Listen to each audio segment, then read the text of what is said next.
Good morning, everybody. This is Pastor Rick Eisenlord with Good Shepherd Church, Pasadena. I'm the pastor of Good Shepherd Church, Pasadena, and we are so lucky today. We are number one at the beautiful Huntington Gardens in San Marino, California. We're at the Chinese Garden, which is just an absolutely beautiful setting for what we're about to do. I would like to introduce you to Jeremiah Caleb, who is an up-and-coming actor here in Hollywood. And I thought it would be so interesting as part of God's wonderful world that we get to look at Hollywood. And we've got the Academy Awards coming up. And what does it take to become an actor? What is it like? And we're so lucky that we've got Jeremiah here, that he can kind of give us an inside look at Hollywood and what is it like to become an actor in Hollywood? What does it take? So Jeremiah, good morning. We're so happy that you are here. And why don't you tell our viewers a little bit about where you were born, how you grew up, your family, and so we have a little bit background information. Okay, I was born in Singapore. It's a beautiful, beautiful little island city.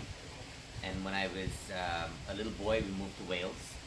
And I lived in Wales for a little while, and then Northampton. And then we moved to East Tennessee. Talk about a culture shock. We moved to East Tennessee when I was in the middle of high school. Wow. My father was a missionary, so I was kind of a PK. He planted churches among ethnic minorities. For those who don't know what PK means, that's a pastor's kid. That's we'll, right. We'll translate that Right, for you. right. They're notorious for things. So we traveled a lot because of his work. And we ended up in East Tennessee so that I could have a steady schooling right in the heart of the Bible Belt. So I was conflicted on many accounts. One, because I was living in a very conservative kind of environment, but it was a happy childhood. And I went to undergrad there at King University in Bristol. What did you major in? I majored in English and fine arts.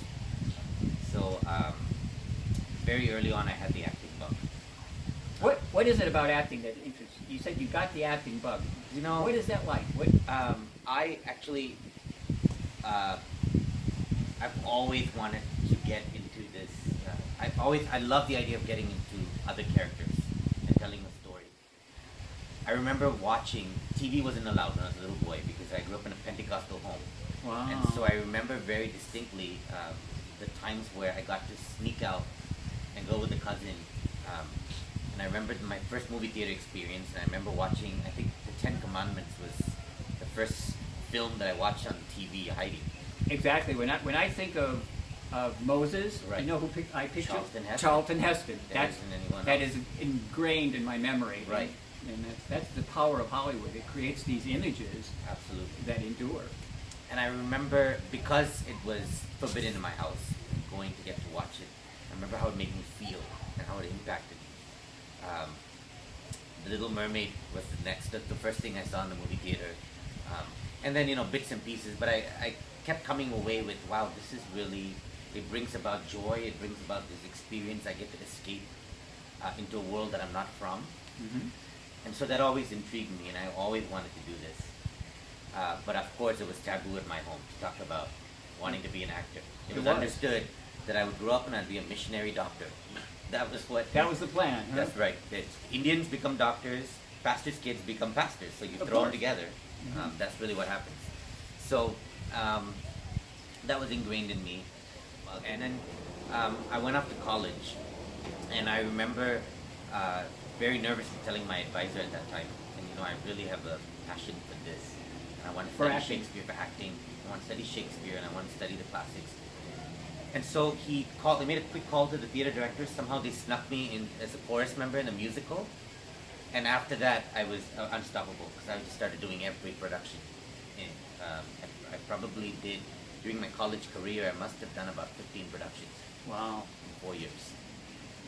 Let's talk a little bit about coming to Hollywood. Yeah. And what was that experience like? So, I actually, first, my dad died when I was 21 years old. I would barely turn 21. And I knew that a big change was coming, and I just graduated from college 2 weeks later. And so I got a scholarship to the American Musical and Dramatic Academy. And where is that located? That was in New York City. in New York City. And my passion was musical theater, Broadway. Wow. Yeah. And so I knew that that would get me out of my Bible Belt town, which was great. It was a great place to grow up. It just was, for me, I was always different. One, I was a different ethnicity, and I always thought I was one of them until 9/11 happened. And then very quickly in 1 week, I realized I wasn't one of them because of all the hatred that was happening. Do you find that still now? That Oh, yes. You sound prejudiced against you. Not well. It depends. Now it's for different because I'm from California, Right. and people guess that what my political beliefs are and all these things, and so and I go into this very red state, and of course, I was there a month after the election, and at a gas station, and I got called the N-word and told to get out of Trump's country. So that happened too. Wow. So you never know, but there's some of the nicest, sweetest people there that you know that I love. That was my home. We have some terrific viewers in the South. Yeah. Hi, everybody. Yeah, and Tennessee is known for hospitality, so that's where I learned to be a good, subtle gentleman. So all credit to that. But so I was different there, You come to Los Angeles. right? And well, I was in. This is before New York. So Okay. This is, and I knew I was different because the artist did. You know, growing up in this background. So I escaped to New York. I trained at the American Musical and Dramatic Academy in New York, and that was my life about 8 years. Wow. Well, I trained for about a year and a half, and then I became a working actor, doing commercials and film. But it came a point where guys who looked like me had less opportunities in the theater. And when you say guys like you, what do you mean by that? By an East Indian, my voice never really fit my body type because I'm a small built guy with a deep voice. Usually on Broadway, the small built guys have the tenor voices, and the big burly men have the bass baritone. So I had the bass baritone. So I knew that I wasn't as successful. I came out to LA for literally with the intention of just staying for about 8 months. My manager said, "Why don't you go out there? I'll introduce you to some people." And I came out here, and I never stopped working, so it didn't make sense to go back. That's how I came out to Hollywood. If your background was in Broadway, why didn't you stay in New York in Broadway? Because there wasn't as many roles for me on the stage. Oh, okay. Whereas at that time, to be an Indian actor was just terrific in Hollywood. Every show had a token Indian person. And I knew, I mean, I didn't know much about film and TV. I'd done a little bit. I'd done Law and Order and, the little shows like that. But I've never, or rather not little shows, but little parts in these shows. But I never really, my heart was the theater. And I come back, I have this promising future ahead of me. Just gotten engaged. And 2 months later, I'm being evicted because I couldn't pay the rent. I was going door to door. I couldn't get a job. And I lost everything like this. I put it on Craigslist, everything was gone, I lost everything. And at that time, my manager, I had to call him and say, "Look, I don't have an address anymore, just hold all my checks in your office, and this has happened to me." And he said, "Okay, well, I have an audition for you today, will you go? Just get there somehow and do this." And 2 days later, he calls me and he says, "You booked the job, we're flying you to Israel," which was Israel. a dream. I mean, you're flying you to Israel, you're going to film this job there, and you're going to come back. Wow. So that's kind of how I knew. For me, always as an actor, my number one moving on factor was the fact that God is very important to me. Faith has always been a number one thing for me. And so I do this because it's not just a passion, but because I always felt it was a calling. And unfortunately, people from your own religious background or your own family can't always accept that or understand that. But you know. But if you're really true to yourself, you know when something is a calling, and that was a calling. And so I knew that God still had his hand on me, or a higher power, whatever you kids would like to call him these days. And so my manager, that's when he said, "I think you should go out to LA for a while. You have nothing to lose. You don't have anything going here for you. Just go there." And I came out here. I With met nothing. with nothing again for me. But at the end of the day, you come into Hollywood and it's day one. It doesn't matter that I had all this background in New York. Here it was day one. I was starting fresh. So everything that you did before didn't matter. To some extent, I wasn't green or anything. But at the same time, nobody here knew me. So what's it like to go out on a So- cattle call? So that cattle calls happen in New York. They don't really happen here Oh, anymore, okay. or at least for where I am now. In New York, I used to get up at 5 a.m. to warm up so that I would be there in line by 7 a.m. out in the cold. Would be auditioning for a cruise ship or something. Everyone would be trying to warm up and stay warm and stretch and do our ballet routines. And then you go in and you're just a number. I mean, you go in and if you didn't know, I wasn't as outgoing as I am today. I forced myself to be outgoing, and so you kind of get lost in the shuffle. But you were always competing with talent, not like how it is here in Hollywood, where it's not necessarily talent. You're competing with who knows somebody, and you're competing with people with the highest Twitter followings. Really? And social media. Sometimes they ask you, what's your social media following like? Because So they asked specifically what kind of following you have in Facebook and Twitter and social media. absolutely. Why do they want to know that? So before, in the old day, you'd find new talent, you discover them, and you would pitch them, and you make them a star. Well, these days, you don't want to take a risk unless you know someone already has a following. If you notice, we have so much more content. A commercial, my first national commercial aired for 3 months. Now I'm lucky if it's 6 weeks. Wow. It's very quick. People have shorter attention spans because you can stream everything. Right. And so they want to know, a casting director sometimes wants to know, okay, you have talent, great, but if I hire you, are you automatically, because of your following, going to bring this many thousands of viewership to my show? So are you marketable? Are you marketable? Exactly. Now, I don't have a very big social media following, and so... Guys, we're going to fix that, okay? yeah. You hear me? Pastor Rick is asking you, share this video with as many of your friends as you can, okay? We want to get Jeremiah as much exposure as possible, so share this video. Well, the point is, I don't have a very big social media following, but I still work. So there is something to be said about hard work and endurance and building relationships. LA is very much a city where I was told, even when I moved here, that it's make the best connection, it's who you know, network. So that's not a cliche. It's not, it happens. It really happens. You That go to a party. it's not what you know, it's who you know. Absolutely. Sometimes I don't like to go to these events, these red carpet things, but I go and I schmooze around and I play the game. But I started to look beyond that it isn't just networking and meeting somebody who can do something for you. It's how beautiful would it be to build relationships. And my whole career, my concept, everything changed when I started looking at it like that. Now I walk in an audition room and they no longer have the power. I do. I walk in and it may or may not work, that's out of my hands, but I can go in there and realize that the person I'm auditioning for is a human being like I am, who's probably sat there for 8 hours screening through good or bad auditions, and they have a lot of pressure on them and they're having a rough day. And if I can go in and make a connection with them, whether I book the job or not, it's irrelevant, because when my time comes, I'll book the job. Now, and you have a Facebook page. I have a Facebook page, and I'm mostly on Instagram. Jeremiah Caleb on Instagram, and yeah, Facebook as well, Jeremiah Caleb. So that's kind of where we also work with women through a program called Bob's Love. That Bob's Love. yes, and basically there is a company called Beehive Withholding in New Orleans, and Amy, who runs the company, sponsors sewing machines for these ladies, and so a lot of these women come from desperate situations. We train them for 1 year in Rajahmundry, very intense sewing course that they have to pass, and it's difficult to pass. And if they pass the course, they get to take the sewing machine home with them to their little villages and start small businesses. Oh, wonderful. And so we try to make things that are self-sustaining. And then in Bangalore, we focus a lot on our girls, especially through a program called Bhagya. It is the second largest slum area in Southeast Asia.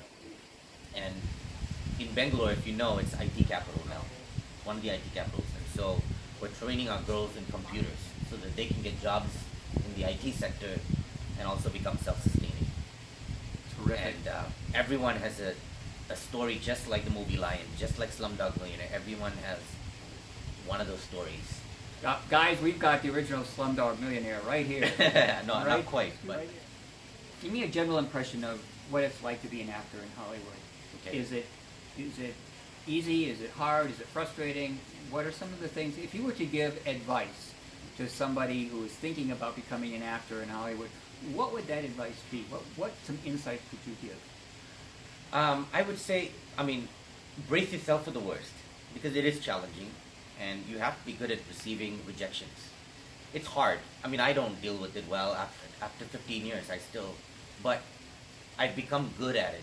I've become good at taking it, mourning a job I didn't get, and then putting it aside and moving forward.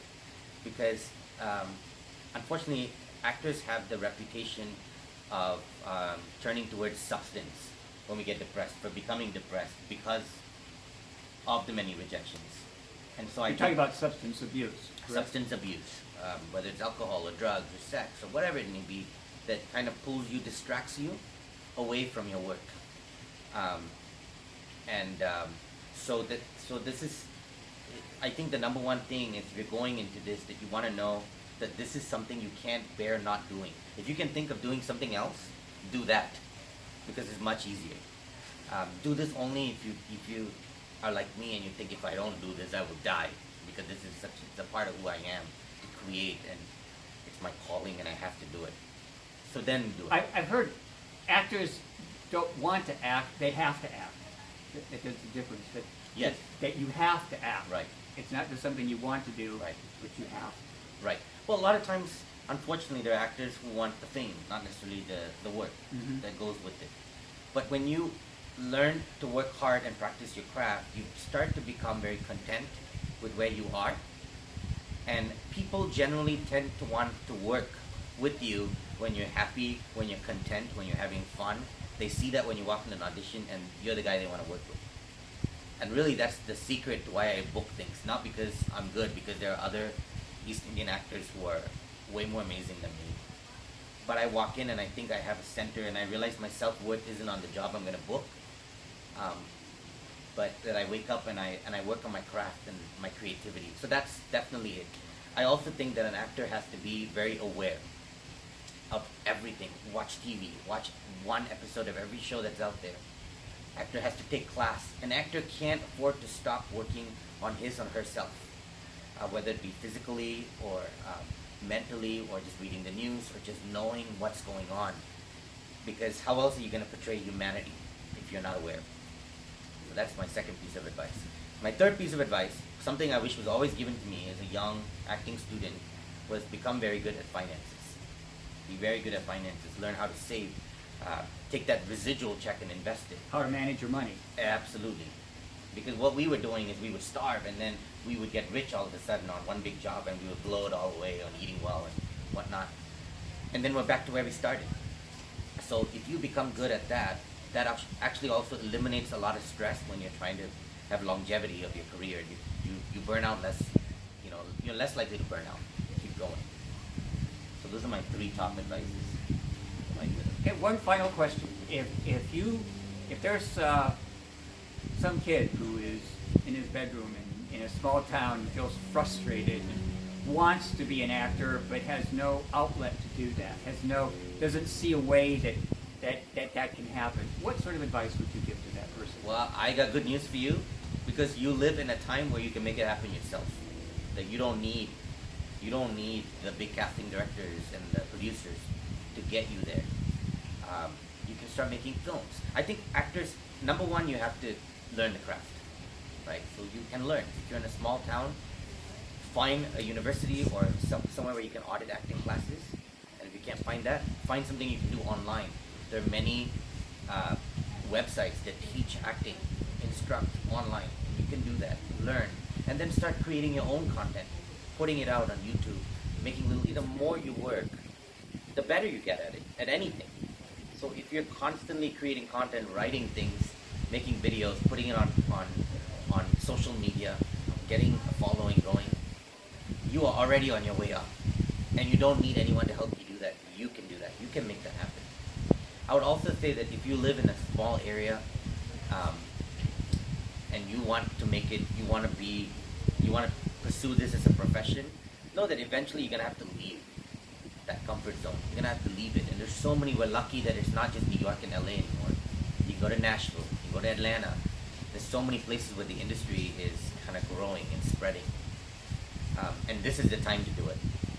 So, Okay, again, give your contact information. If people would Okay. like to get in contact with you, how do they do that? you can go to my website, which is jeremiahcaleb.com. So that is JEREMIAHCALEB.com. My email is jc@jeremiahcaleb.com. You can check us out on social media, the foundation and myself. I'm constantly posting content and trying to say something with my content to hopefully bring about a little more hope and uplifting morale. So join in conversation with me. I'm just so thrilled to be here. Well, Jeremiah, we are so happy that you are here, that you've been able to share an insight. Again, if you are interested in doing acting, would like some more information from Jeremiah, please go to his website, go to his Facebook, he's on Instagram, so stay in contact with him.